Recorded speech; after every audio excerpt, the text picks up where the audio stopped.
Hi everyone. Well, this is my Dental XP Global Symposium presentation in Las Vegas 2023. It's really fresh. So I'm recording it now so that it can be available to all of you.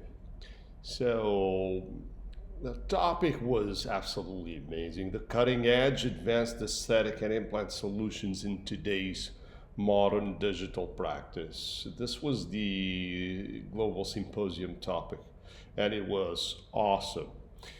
Uh, I was invited to talk about probably my favorite topic, or at least one of my favorite topics, which is site development.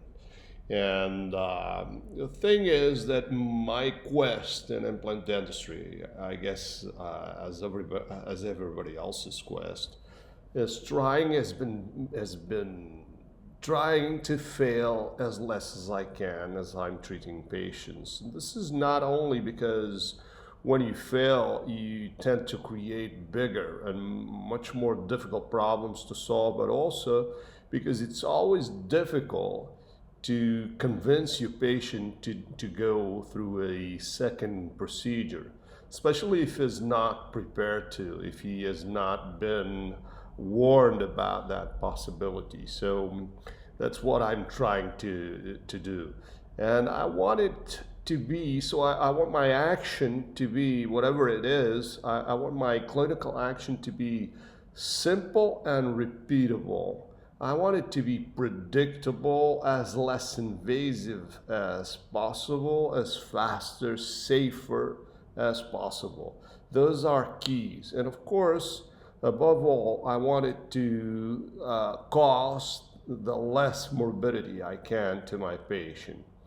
So today and about site development, I'm going to be talking about the two most common procedures in implant dentistry, and that is immediate implant placement and grafting. And grafting especially mainly after implant extraction, and also immediate implant placement. I will take it on the most difficult part of it. I would say periodontal patients. That's the most of the cases that you're going to be seeing here today.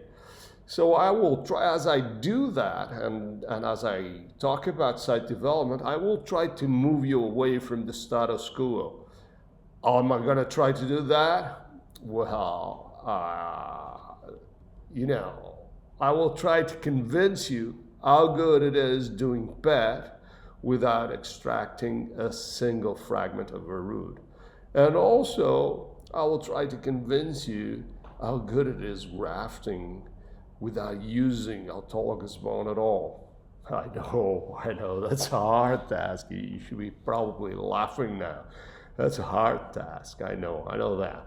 Well, let's start off with immediate implant placement. Okay, this was an immediate implant placement 22 years ago, and this is 5 years after having been placed. The one thing I know when I look at this picture, I know that the guy who did this, he had no clue about biology, nor he knew about anything about what he was doing. Oh, well, don't bother, don't worry, because if you're looking at me right now, you're staring at the moron that did this. It was me 22 years ago. And now what?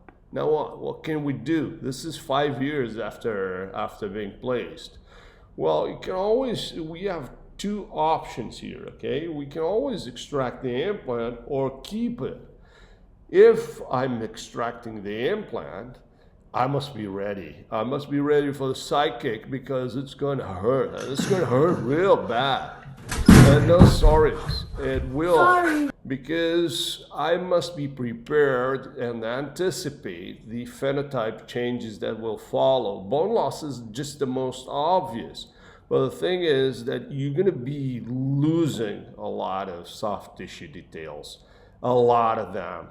It's not just about bone. You will lose priceless details about soft tissues. You will lose keratinized mucosal width, mucosal thickness, supracrestal tissue height. Everything will decrease free gingiva, attached gingiva, and overall canonized gingiva, everything. So how am I going to go through this? How am I going to rebuild all this tissue that is missing? Am I going to do that through bone? Am I going to try to solve this clinical situation through bone? Because if I am, I will have to face implant extraction. If I'm facing implant extraction, well, I should be asking those questions. How long is it going to take? How much trouble?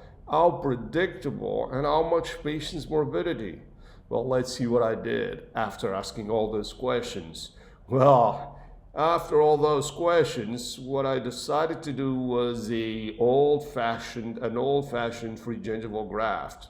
And you know what? This is 17 years after having done it. Wow, 17 years. And why? Because these three guys are right. Bone sets the tone, tissue is the issue. And about tissues, we should know that they'd better be thick, because it's so much better, and it's completely different if you have thick tissues. So let's compare this. How difficult was it for me to solve the problem the way I did it? Well, it took me just 1 week. I did just one procedure, no provisionals, because we saw that the final crown was already there for 5 years. And only 1 week of mild post-op. This is really a very predictable procedure. So how difficult would it be solving the same problem if I had chosen to extract the implant? Well, at least in my hands, let me tell you, it would be disaster. It would be disaster. Okay.